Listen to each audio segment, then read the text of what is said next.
Questo è 2,80. 4,10. This was back 4 months ago in February when we started measuring to create our dream outdoor space, not just for the wedding, but also for the long spring and summer months we spend with friends and family out here. Organizzare questo matrimonio durante Covid è stata una bella sfida. Ci sposiamo in questa chiesa privata costruita dalla famiglia del mio fidanzato Guido, accanto alla casa dove ci trasferiremo se un giorno avremo una famiglia. 3 months ago, as some of you will remember, we started planting roses, lemon trees, and hydrangeas in beautiful handmade terracotta pots we bought all the way from Florence.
One morning, I was on my run in front of the house when a wild boar shot out of the long grass 1 meter in front of me, followed by her babies, running in a different direction.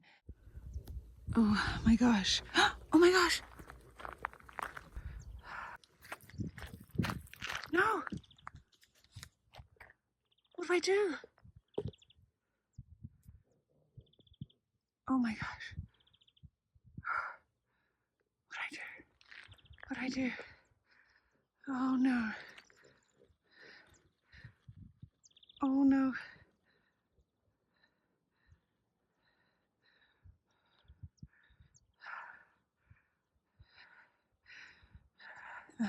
Mother just ran in front of me.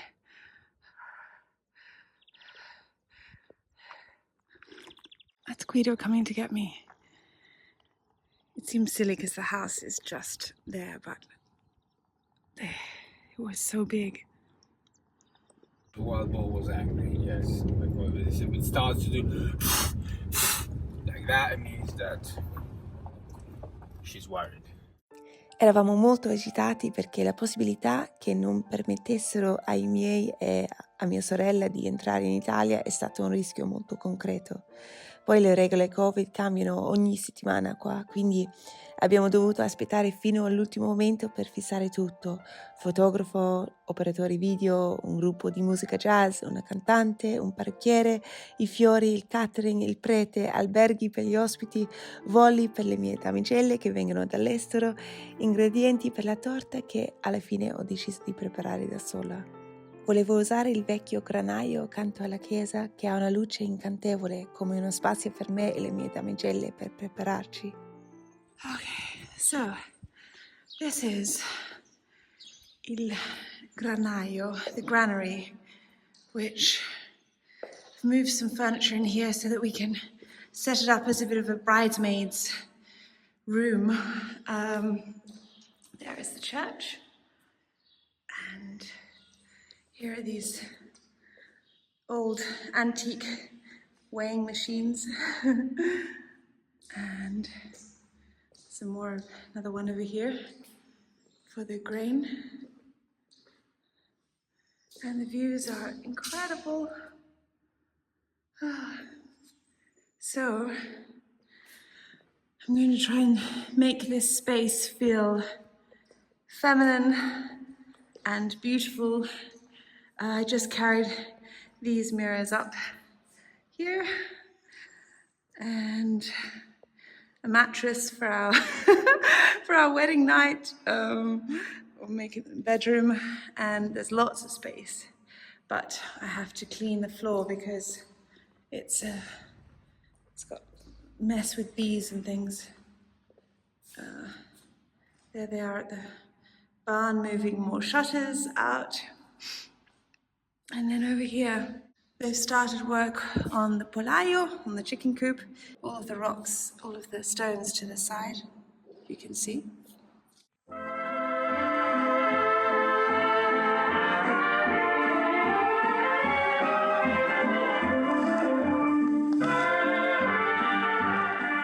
Non ti fidar d'un bacio a mezzanotte, perché se c'è la luna non ti fidar, perché la luna a mezzanotte che fa? Riesce sempre a farti innamorare.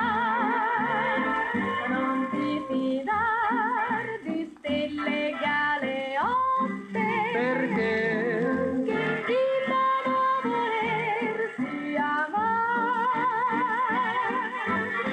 Se la luna sta a guardare, non lasciarti affascinare, non ti fidare. Ho trovato tanti specchi antichi e ho usato questi bellissimi tessuti ricamati che mi ha regalato Maria, una delle mie viewers dall'Austria, per il mio compleanno. Poi ho portato un tappeto stupendo da Firenze che era dei nonni di Guido e ovviamente ho messo vasi di fiori dappertutto.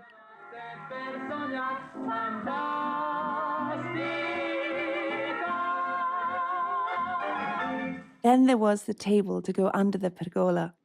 I searched everywhere in Italy for months for the right table.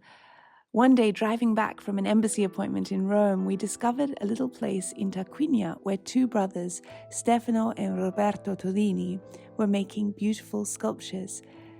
For the table, I had this vision of a beautiful, long stone table with comfortable chairs that make you want to linger after lunch and feel comfortable and dreamy and decadent.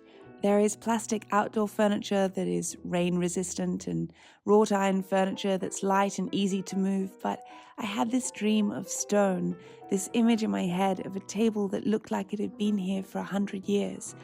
I've been a nomad for so many years of my life, and I guess the concept of a solid table in travertine stone, like the church on the property, filled me with a sense of security and excitement at finally having a place to call home.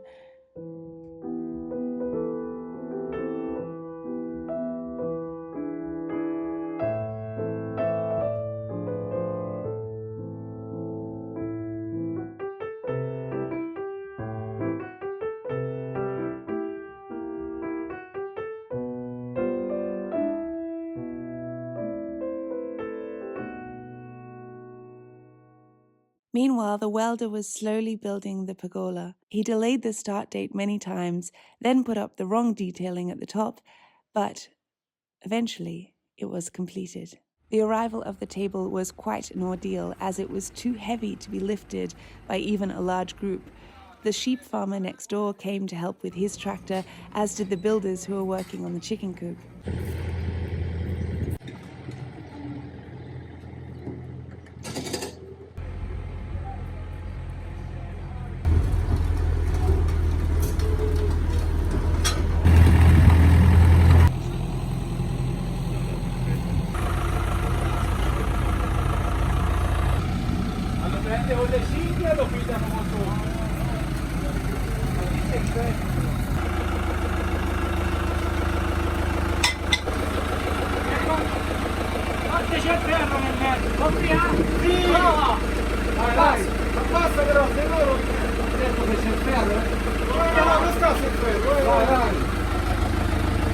We built a more natural gazebo from chestnut logs, and then I bought thick cotton for the canopy and delicate floating muslin because I think the sight of light fabric in a breeze is so ethereal and cooling even just to look at.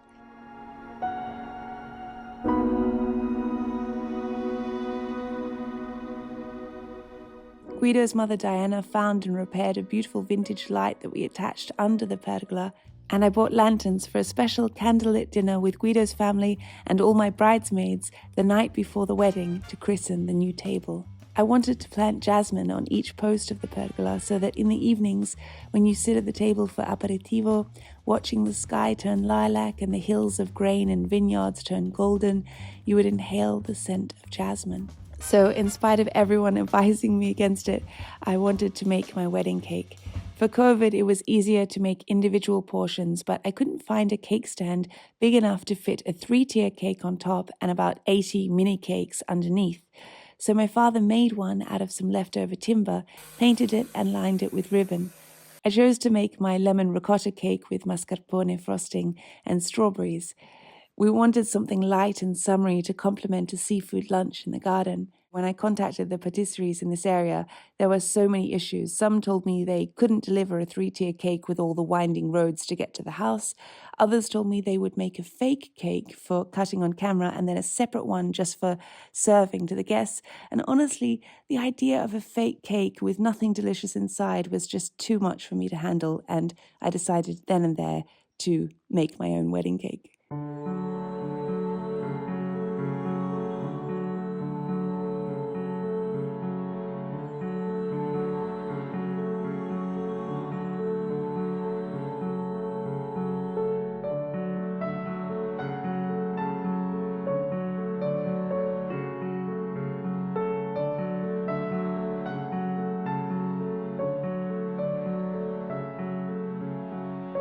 Io sono la direttrice della sartoria, lei è la sarta, è quella che fa il modello, che taglia e lo cuce. Io metto i pizzi Elena sta alle vendite, è quella che tiene tranquilla le spose. Come sono le spose italiane, secondo te? Cioè, in questo periodo, esatto, abbastanza ansiose. Sì.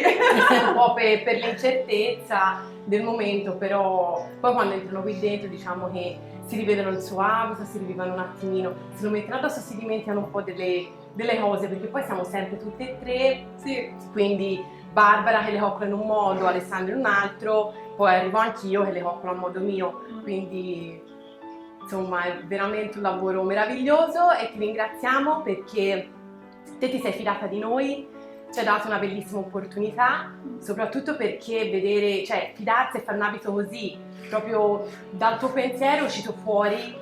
Il pizzo è interamente cucito a mano, tutto sia nel bustino che nella gonna. Pensa che ogni singolo fiore, fogliolina, è stato interamente cucito a mano. Dicono spesso che le donne a Firenze sono molto esigenti, diciamo, quindi sì, mi dico. Sono esigenti perché Firenze ancora è basata sulla sartoria vera. Certo. E quindi è per quello che sono esigenti, altrimenti lascerebbero più stare. Però è bello perché secondo me, cioè, avendo una clientela molto esigente, voi Sì. per forza siete più brave, no? Perché Il bello è sempre riuscire ad arrivare alla vostra anima. Tanti pensano che il vestito sia di bellezza e basta. Noi invece da lì si cerca di entrare proprio nell'anima della persona. Quindi fare un abito su misura, fare un qualsiasi abito che si fa a mano e tutto, è entrare nell'anima della persona. è molto difficile spiegare ai giorni d'oggi alle persone che vengono da noi cosa vuol dire abito sartoriale.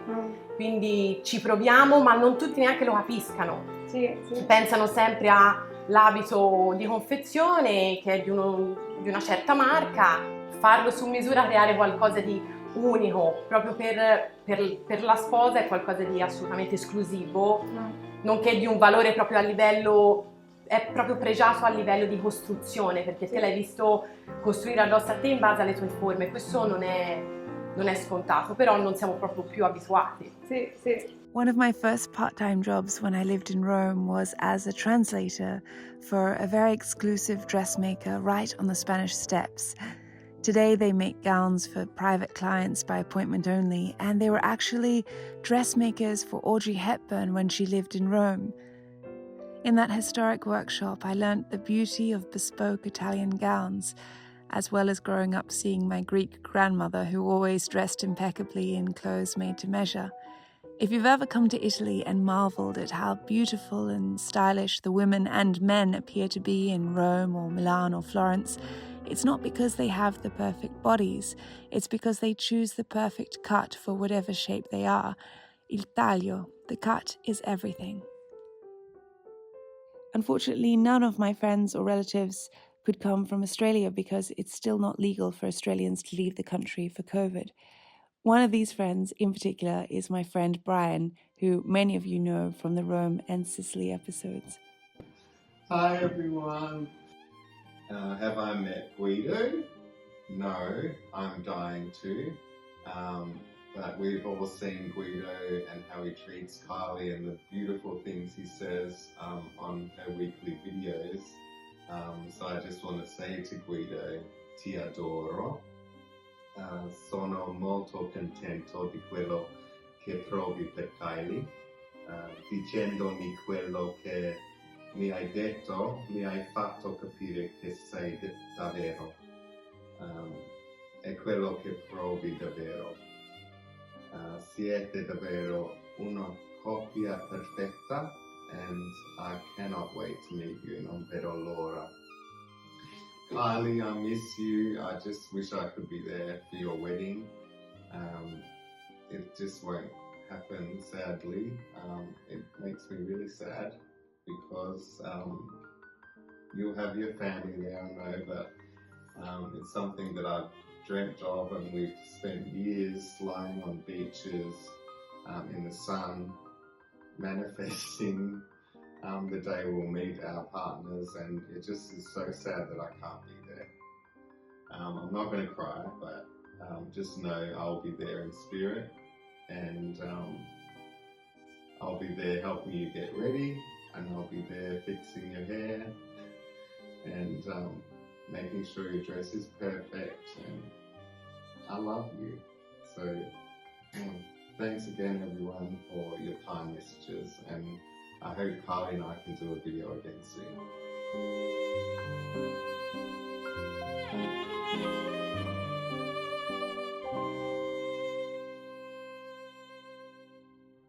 When I made the video Italian Fairy Tale announcing our engagement, a wonderful woman named Joy wrote to me from Paris, where she works as the house calligrapher for the Ritz, and offered to create a monogram of our initials, G and K, do all the menus and the name cards by hand. Her work is so exquisite, and considering we couldn't confirm our guest lists and how many people we would be allowed to invite with COVID until the last minute, she was incredibly fast in creating all of this by hand.